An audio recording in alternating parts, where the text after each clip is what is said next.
அனைவருக்கும் வணக்கம் மாஸ்டர்ஸ். இன்னைக்கு நான் சொல்ல போற தலைப்பு என்னன்னு பார்த்தீங்கன்னா, நம்மளுடைய பெற்றோர்களுக்கு நாம எப்படி மதிப்பு அளிக்கிறது அப்படிங்கறத பத்தி, அதாவது ஹானர் பேரண்ட்ஸ் பத்தி தான் நான் இன்னைக்கு சொல்ல போறேன். நீங்க பொதுவா இந்த உலகத்துல பாத்தீங்கன்னா, எல்லா ஹியூமன் பீயிங்ஸுமே உலகத்துல இருக்கிற எல்லாத்துக்குமே தன்னுடைய பெற்றோர்கள் அப்படின்னு வரும்பொழுது அவங்களுக்கு ஒரு தனிப்பட்ட மரியாதை, மதிப்பு எல்லாம் கொடுத்து அவங்களுடைய இதயத்துல அவங்களுக்குன்னு ஒரு இடம் ஒதுக்கி வச்சிருப்பாங்க. ஏன்னா நம்ம பெற்றோர்களை கடவுளுக்கு சமமா பார்க்கிறோம். அதாவது நம்ம கண்ணுக்கு தெரிஞ்சு பார்க்கக்கூடிய கடவுள் யாரு அப்படின்னு பாத்தீங்கன்னா நம்மளுடைய தாய் தந்தையர் தான்.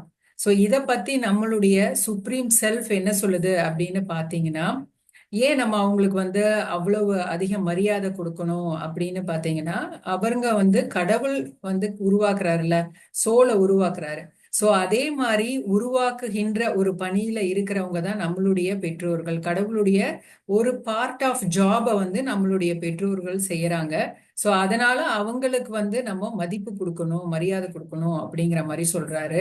ஏன் அப்படின்னு பாத்தீங்கன்னா, இப்போ கடவுள் சோலை கொண்டு நம்மளுடைய அந்த குழந்தையோட உடல்ல செலுத்துறதுக்கு அந்த அடித்தளத்தை உருவாக்குறது நம்மளுடைய பேரண்ட்ஸ் தான். எம்ப்ரியோவை கிரியேட் பண்றாங்க, ஃபீட்டஸை கிரியேட் பண்றாங்க. ஸோ அதனால அவங்க அதை உருவாக்குறதுனாலதான் கடவுளால அந்த ஆத்மாவை அந்த குழந்தைக்குள்ள வைக்கவே முடியுது.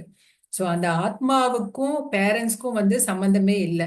ஆத்மா என்ன மாதிரி ஆத்மா இருக்குங்கிறத பத்தி அந்த பேரண்ட்ஸ்க்கு ஒண்ணுமே தெரியாது. ஆனா அவர்கள் அந்த ஃபீட்டஸ், எம்ப்ரியோ இதெல்லாம் உருவாக்குறாங்க. சோ அந்த ஆத்மா ஒரு மோசமான ஆத்மாவா கூட இருக்கலாம், இல்லாட்டி முட்டாள்தனமான ஒரு அரசியல்வாதியா கூட இருக்கலாம், இல்ல நம்ம காந்தி மாதிரி ஒரு தூய ஆத்மாவா கூட இருக்கலாம். சோ அது என்ன மாதிரி ஆத்மாங்கிறது தெரியாது நமக்கு. ஆனா நம்ம ஒரு பெற்றோர்கள் அந்த குழந்தைய உருவாக்கும் பொழுது அவங்க ஒரு இன்டென்ஸ் ஹாப்பினஸ்ல இருப்பாங்க. அதாவது அந்த அம்மா பிரெக்னன்ட் ஆன பிறகு அப்படி ஒரு சந்தோஷத்துல இருப்பாங்க. ஏன்னா அவங்களுக்கு ஏதோ பொக்கிஷமே கிடைச்ச மாதிரி அவங்க மனசுல அவ்வளோ ஒரு மகிழ்ச்சியோட இருப்பாங்க. அது மட்டும் இல்ல, அந்த குழந்தைய வளர்க்கறதுக்காக அம்மா நிறைய தியாகங்கள்லாம் செஞ்சிருப்பாங்க. அதிக அளவிலான ஒரு அன்பை அந்த குழந்தைக்கு செலுத்துவாங்க. அவங்க வயித்துல இருக்கும் போதே அம்மா பாத்தீங்கன்னா தன்னையும் பார்த்துக்கிட்டு அந்த குழந்தைக்கு தேவையான எல்லா விஷயத்தையுமே செஞ்சு அப்படி ஒரு அக்கறையோட ரொம்ப பொறுமையா நடந்துட்டே இருப்பாங்க. அதுக்கப்புறம் அந்த குழந்தை வந்ததுக்கு அப்புறமாவும் அதுக்கு எந்த அளவுக்கு அன்பு செலுத்த முடியுமோ அந்த அளவுக்கு அன்பு செலுத்தி அந்த குழந்தைகளுடைய தேவையெல்லாம் பூர்த்தி செஞ்சு அவங்க அந்த குழந்தைய நல்ல விதமா வளர்த்து கொண்டு வருவாங்க. சோ அதே மாதிரிதான் இப்ப எப்படி நம்மளுடைய பெற்றோர்கள் குழந்தை வளர்க்கும் பொழுது எவ்வளவோ சாக்ரிஃபைஸ் எல்லாம் பண்ணி வளர்க்குறாங்களோ, அதே மாதிரி குழந்தைகள் வளர்ந்த பிறகு பெற்றோர்களை நல்ல விதமா பார்த்துக்கணும். அவங்க எப்படி நிறைய விஷயங்களை தியாகம் செஞ்சாங்களோ அதே மாதிரி குழந்தைகளும் அவங்களுடைய நிறைய விஷயங்களை தியாகம் செஞ்சு அம்மா அப்பாவை கண்ணும் கருத்துமா பார்த்துக்கணும் அப்படிங்கிற மாதிரி சுப்ரீம் செல்ஃப் சொல்லுது. இப்ப சில பேரண்ட்ஸ் எடுத்துக்கிட்டீங்கன்னா அவங்களுடைய குழந்தைங்க என்ன செய்யணுங்கிறத பத்தி நிறைய சொல்லி கொடுத்துட்டே இருப்பாங்க. அதாவது நீ இதை செய்ய, அதை பண்ணு அப்படிங்கிற மாதிரி ஒரு டிக்டேட் பண்ணிட்டே இருப்பாங்க. குழந்தைங்களோட விஷயத்துல நிறைய தலையிட்டுட்டே தான் இருப்பாங்க. சோ இதுக்கு என்ன சொல்றாங்கன்னு பாத்தீங்கன்னா, குழந்தைங்களை நம்ம கைட் பண்ணலாம். ஒரு ஏஜ் வரைக்கும் நம்ம குழந்தைங்களை கைட் பண்ணலாம். அவங்க பெரிய மனிதர்களா ஆன பிறகு, அடல்ட்டா ஆன பிறகு அவங்களுடைய வாழ்க்கையில அவங்க என்னெல்லாம் செய்யணுங்கிறத அவங்களே தீர்மானிச்சுக்கலாம். அப்போ பெற்றோர்கள் அவங்களுடைய விஷயத்துல தலையிடக்கூடாது அப்படிங்கிறாங்க. ஏன்னா அவங்க வளர்ந்துட்ட பிறகு கர்மா அவங்களுடைய வாழ்க்கையில சில விஷயங்கள் கர்மா பிரகாரம் நடக்கும். சில நிகழ்வுகள் எல்லாம் அவங்க வாழ்க்கையில நடக்க ஆரம்பிக்கும். சோ அதனால பெற்றோர்கள் அதுல தலையிடக்கூடாது அப்படிங்கிறாங்க. அப்படிம்பாங்க. அவங்க அந்த 25% சாய்ஸ் பிரகாரம் அவங்களுடைய கரியரோ மேரேஜோ இதெல்லாம் அது மாதிரி நடந்துட்டு இருக்கும். அது பிரகாரம் சூஸ் பண்ணி அவங்களோட வழியில அவங்க போயிட்டே இருப்பாங்க. சோ அதனால பெற்றோர்கள் பெருசான பிறகு, குழந்தைகள் வளர்ந்துட்ட பிறகு எந்த விஷயத்திலயுமே அவங்க தலையிடக்கூடாது அப்படிங்கிற மாதிரி சொல்றாங்க. அதுக்கப்புறம் சில பேரண்ட்ஸ் பாத்தீங்கன்னா எப்படி நடந்துப்பாங்கன்னா, அவங்க குழந்தைங்க குழந்தை பிறந்ததுல இருந்து அந்த குழந்தை வளர்ந்து அது சுடுகாட்டுக்கு போற வரைக்குமே அதுக்கு தேவைகளை நாம தான் செய்யணும்ன்ற மாதிரி ரொம்ப பொசசிவா இருப்பாங்க. அதிகபட்சமான ஒரு பாசம், அன்பு அந்த மாதிரி இருந்துட்டு ஒரு ஒரு விஷயத்திலயுமே அவங்க இதை பண்ணணும் செய்யணும்ன்ற மாதிரி தலையிட்டுட்டே இருப்பாங்க. சில பேர் அந்த குழந்தைங்களை கண்ட்ரோல் எடுத்துப்பாங்க, ரொம்ப கண்ட்ரோல் பண்ணிக்கிட்டு. ஏன்னா அந்த குழந்தைங்களை கண்ட்ரோல் பண்றதே அவங்களுக்கு ஒரு பிளஷர், ஒரு சாடிஸ்டிக் பிளஷர் அவங்களுக்கு கிடைக்கும். சோ அதனால அந்த சந்தோஷத்துக்காக ஃபுல் கண்ட்ரோலையுமே பேரண்ட்ஸ் அந்த குழந்தை மேல செலுத்துவாங்க. ஒரு காலத்துல வந்து எப்படி இருந்துச்சுன்னா, பெற்றோர்கள் வந்து ரொம்ப அவங்க மேல ஒரு மதிப்பு, மரியாதை எல்லாம் குழந்தைங்க குடுத்துட்டு இருந்தாங்க. இப்போ இருக்க சில ஜெனரேஷன் பார்த்தீங்கன்னா, குழந்தைங்க வந்து ஒரு பெரிய ஹை ஸ்டாண்டர்ட் எஜுகேஷன்ல இருக்காங்க. அவங்களுக்குன்னு ஒரு சொசைட்டில ஒரு நல்ல பேர் இருக்கு அப்படிங்கிறனால, பெற்றோர்கள வந்து ரொம்ப ஒரு கிண்டல் பண்ணவும், அவங்களுக்கு ஒண்ணுமே தெரியல அப்படிங்கிற மாதிரி, குழந்தைங்க வந்து பெற்றோர வந்து ரொம்ப ஒரு கிண்டல் பண்ற இதெல்லாம் பண்ணிக்கிட்டு இருப்பாங்க. அது பெற்றோர்களுக்கு அந்த அளவுக்கு வந்து எக்ஸ்போஷர் இருக்காது. ஆனா இந்த குழந்தைங்க என்ன பண்ணுவாங்க, அதையே அவங்களுக்கு வந்து ஒரு வீக்னஸா நெனச்சு ரொம்ப கிண்டல் பண்ணுவாங்க. ஸோ இந்த மாதிரி எல்லாம் குழந்தைங்க பண்ணவே கூடாது. இன்னொன்னு பெற்றோர்களுக்கு ஏதாவது தெரியலனா கூட அவங்களுக்கு வந்து சொல்லிக் குடுக்கறது இந்த குழந்தைங்களோட வேல. சில குழந்தைகள் என்ன பண்ணுவாங்க, அவங்க தான் எங்கள வந்து இந்த உலகத்துக்கு கொண்டு வந்திருக்காங்க. அதனால எங்கள பாத்துக்க வேண்டிய கடமை வந்து பெற்றோர்களுக்கு தான் இருக்கு. நாங்க அவங்கள ஒண்ணுமே பார்த்துக்கணும்னு அவசியம் இல்ல அப்படிங்கிற மாரி ரொம்ப அரகன்ஸா சில குழந்தைகள் இருப்பாங்க. ஸோ இந்த மாரி சில பேர் வந்து அவங்க அம்மா, அப்பாவ ரொம்ப இல் ட்ரீட்டே பண்ணுங்க. ரொம்ப டாமினேட் பண்ணுங்க, இல் ட்ரீட் பண்ணுங்க.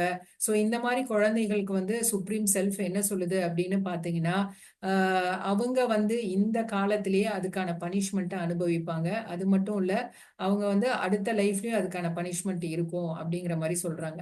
பேரண்ட்ஸ் வந்து எவ்வளவுதான் குழந்தைங்கள இல் ட்ரீட் பண்ணா கூட, இந்த குழந்தைங்க வந்து அவங்கள இல் ட்ரீட் பண்ணக்கூடாது. அவங்களுக்கு தேவையான விஷயங்கள கண்டிப்பா அவங்க வந்து அவங்க மேல என்னெல்லாம் கேர் குடுக்கணுமோ, அதுக்கான எல்லா எஃபோர்ட்டும் எடுத்து, அதுக்கான கேர வந்து இந்த குழந்தைங்க செய்யணும் அப்படிங்கிற மாரி தான் சொல்றாங்க.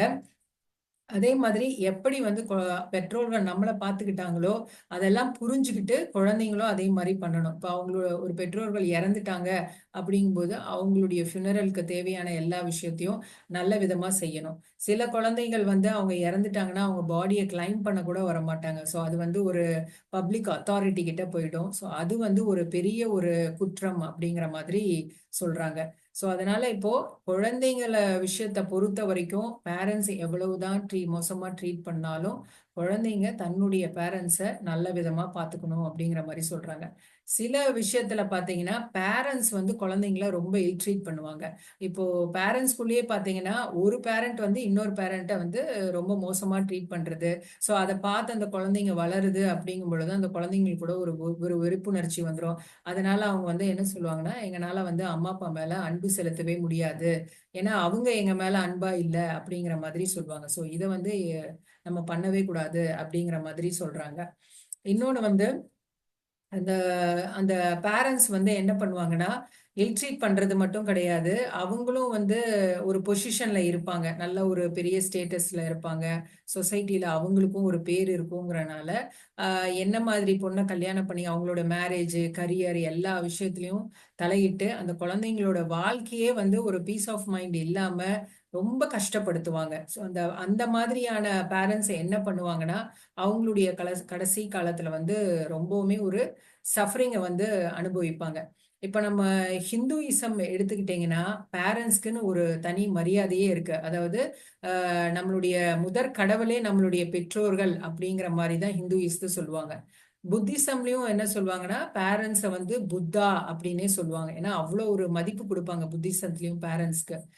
அதே மாரி முஸ்லீம் இதுல ப்ராஃபட் முகமது கிட்ட நீங்க கேட்டீங்கன்னா கூட, அவரும் வந்து நம்மளுடைய பேரண்ட்ஸ் தான் முதற் கடவுள் அப்படிங்கிற மாரி சொல்லுவாங்க. முஸ்லீம் இதுலயும் இதே தான் ஃபாலோ பண்ணுவாங்க. ஸோ இந்த மாரி இருக்கும்போது, ஒரு மனிதர் வந்து தீர்க்கதரிசிய பார்த்து கேட்கிறாரு. அதாவது ப்ராஃபட்ட பார்த்து கேட்கிறாரு. நம்ம வந்து முதல்ல யாருக்கு மரியாதை குடுக்கணுங்கும்போது, அவரு சொல்றாரு, நம்மளுடைய அம்மாவுக்கு தான் மரியாதை குடுக்கணும் அப்படிங்கிற மாதிரி சொல்றாரு. அப்புறம் அதே மாரி இன்னொரு கேள்வியும் கேட்கிறாரு. சேம் சேம் கேள்வி அதே திருப்பி கேட்கிறாரு. அப்பவும் அவரு சொல்றாரு, நம்ம அம்மாக்கு தான் மதிப்பு குடுக்கணும் அப்படின்னு. 3வது தடவையும் வந்து அதே கேள்வி. யாருக்கு நம்ம முதல் மரியாதை குடுக்கணும்? அம்மாக்கு தான் வந்து மரியாதை குடுக்கணும் அப்படிங்கிற மாரி 3 தடவ வந்து அந்த ப்ராஃபட் வந்து அதையே சொல்றாரு. 4வது தடவ அந்த பெர்சன் வந்து அதே கேள்வி கேட்கும்போது, அவரு என்ன சொல்றாரு, நமக்கு அப்பாக்கு மரியாதை குடுக்கணும் அப்படின்னு சொல்றாரு. ஸோ இந்த மாதிரி பார்த்தீங்கன்னா, எல்லா ரிலிஜியன் எடுத்துக்கிட்டீங்கனாலும், நம்மளுடைய பெற்றோர்களுக்கு வந்து மரியாதை குடுக்கறதுங்கிறது வந்து ரொம்ப முக்கியமா இருக்கு. ஓகேங்களா? ஸோ அடுத்தது இப்போ சில குழந்தைகள் அவங்க வாழ்க்கையில செய்ற பெரிய தவறு என்னன்னா, அவங்களுடைய பெட் அனிமல ரொம்ப கேராவும், அஃபெக்ஷனேட்டாவும் பார்த்து வளர்த்துவாங்க. ஆனா அதுவே வந்து அவங்க பேரண்ட்ஸ் கிட்ட அந்த அன்பை வந்து செலுத்தவே மாட்டாங்க. பெட் அனிமல்ஸ் கிட்ட காட்டுற அந்த கேரை பேரண்ட்ஸ் கிட்ட காட்ட மாட்டாங்க. பெட் அனிமல்ஸை வந்து வீட்டில் வச்சு வளர்த்துறது அளவுக்கு அவங்களால முடியும். ஆனா பேரண்ட்ஸை வந்து வீட்டில் வளர்த்தவே மாட்டாங்க, சாரி வீட்டில் வச்சுக்க மாட்டாங்க. அவங்கள வந்து ஓல்டேஜில் போய் சேர்த்துவாங்க. பேரண்ட்ஸை போய் பார்க்கறதுக்கு கூட அவங்க கஷ்டமா இருக்கும். ஸோ அவங்களுடைய வளர்ப்பு பிராணி வந்து இறந்துட்டா அவங்க வந்து அவ்வளோ ஒரு பெரிய துக்கத்துல கஷ்டப்பட்டுட்டே இருப்பாங்க. அதுவே அவங்க பேரண்ட்ஸ் இறந்துட்டாங்கன்னு வச்சுக்கோங்களேன், அப்படியே ஏதோ ஒரு பெரிய ரிலீஃப் ஆன மாதிரி அவங்களுக்கு வந்து அப்பாடா அப்படி ஏதோ ஒன்று முடிஞ்ச மாதிரி அந்த மாதிரி ஒரு ரிலீஃபா அவங்க வந்து ஃபீல் பண்ணுவாங்க. ஈவன் பேரண்ட்ஸை வந்து வீட்டுக்கு இன்வைட் பண்ணி அவங்களோட பேர குழந்தைங்களோட இருக்கிறதுக்கு கூட அவங்க அளவே பண்ண மாட்டாங்க. ஸோ இப்படி வந்து மோசமான சில குழந்தைகள் இருக்கும். அந்த மாதிரி குழந்தைகளுக்கு வந்து ரொம்ப கொடுமையான ஒரு பனிஷ்மெண்ட் இருக்கும் அப்படின்னு சொல்றாங்க. எந்த ஒரு குழந்தை வந்து தன்னுடைய பேரண்ட்ஸை ஓல்டேஜ்ல அம்மா அப்பா வந்து ஓல்டேஜ்ல இருக்கும் பொழுது அவங்கள வந்து தனக்கு முடியலனா கூட அவங்க கஷ்டப்பட்டு எப்படியாவது அவங்கள பார்த்துக்கிட்டாங்கன்னா அந்த குழந்தைங்களோட ஓல்டேஜ் வந்து ரொம்ப நல்லா இருக்கும். அதுதான் வந்து கடவுள் அவங்களுக்கு கொடுக்கக்கூடிய ரிவார்ட் அப்படின்னு சொல்றாங்க. அதுவே வந்து ஓல்டேஜ்லயும் போய் சேர்த்துட்டு அவங்கள சரியா கவனிக்காம இருக்கிற அந்த குழந்தைங்களை பார்த்தீங்கன்னா அவங்களுக்கு பணமும் கொடுக்க மாட்டாங்க. ஓல்டேஜ்லயும் விட்டுருவாங்க. அவங்கள போய் பார்க்கவும் மாட்டாங்க. அவங்க ஒண்ணுமே செய்ய மாட்டாங்க அப்படிங்கும் பொழுது அந்த மாதிரியான குழந்தைகளுக்கு வந்து அவங்களுடைய வயதான காலத்துல நிறைய நோயை கொடுத்து ரொம்ப காலம் வாழ வச்சு ரொம்ப கஷ்டப்படுற மாதிரி ஒரு தண்டனையை நம்ம சுப்ரீம் செல்ஃப் கொடுக்கும் அப்படிங்கிற மாதிரி சொல்றாங்க. அதனால வந்து இங்க என்ன தெரிஞ்சுக்கலாம் அப்படின்னு பாத்தீங்கன்னா, பேரண்ட்ஸ் வந்து குழந்தைங்களை எவ்வளவுதான் இல் ட்ரீட் பண்ணா கூட, சோ அத வந்து மனசுல வச்சுக்கிட்டு குழந்தைங்க திருப்பி அதே பேரண்ட்ஸ் பண்ற அதே விஷயத்த குழந்தைங்க அவங்களுக்கு பண்ணக்கூடாது. எக்காரணத்து கொண்டும் அவங்கள வந்து இல் ட்ரீட் பண்ணக்கூடாது. ஏன்னா நீங்க அப்படி பண்ணிட்டீங்கன்னா உங்களுக்கு அந்த கர்மா வரும். சோ அந்த விஷயத்த வந்து நீங்க சுப்ரீம் செல்ஃப் கிட்ட விட்டுறணும். அவங்க இல் ட்ரீட் உங்களை பண்றாங்கனாவே நீங்க அதை அப்படியே விட்டுறணும். அவங்க கிட்ட நீங்க அன்பா தான் நடந்துக்கணும். ஏன்னா அவங்க அந்த கர்மாக்கான பனிஷ்மெண்ட்டை கண்டிப்பா அவங்க அனுபவிப்பாங்க. அதுல இருந்து அவங்க தப்பிக்கவே முடியாது. ஸோ அதனால குழந்தைங்க வந்து பேரண்ட்ஸ் வந்து நல்ல விதமா பார்த்துக்கணும். அதே மாதிரி பேரண்ட்ஸும் வந்து குழந்தைங்களுக்கு செய்ய வேண்டிய எல்லா கடமையும் கரெக்டா செய்யணும். அவங்கள இல் ட்ரீட் பண்ணக்கூடாது. அவங்க பெரிய வயசு ஆன பிறகு, அடல்ட் ஆன பிறகு அவங்க விஷயத்துல தலையிடுறது, அவங்கள கண்ட்ரோல் பண்றது, அவங்கள அபியூஸ் பண்றது, இந்த மாதிரி செயல்லலாம் வந்து பேரண்ட்ஸ் ஈடுபட்டாங்கன்னா, அவங்களுடைய ஓல்டேஜ்லயும் அதே தான் நோய் குடுத்துருவாரு கடவுள். அவங்கள அவங்க உடம்புல ஒரு தீராத நோய குடுத்து, ரொம்ப காலம் வாழ வச்சு, அத ரொம்ப நாள் அனுபவிக்கிற மாதிரி ஒரு பனிஷ்மெண்ட்ட வந்து கடவுள் குடுத்துருவாரு. ஸோ இதுதான் மாஸ்டர் நம்ம பெற்றோர்களை எப்படி நம்ம மதிக்கிறது, குழந்தைங்களோட கடமை என்ன அப்படிங்கிறத பத்தி நான் இப்ப சொல்லி முடிச்சிருக்கேன். நன்றி மாஸ்டர்ஸ்.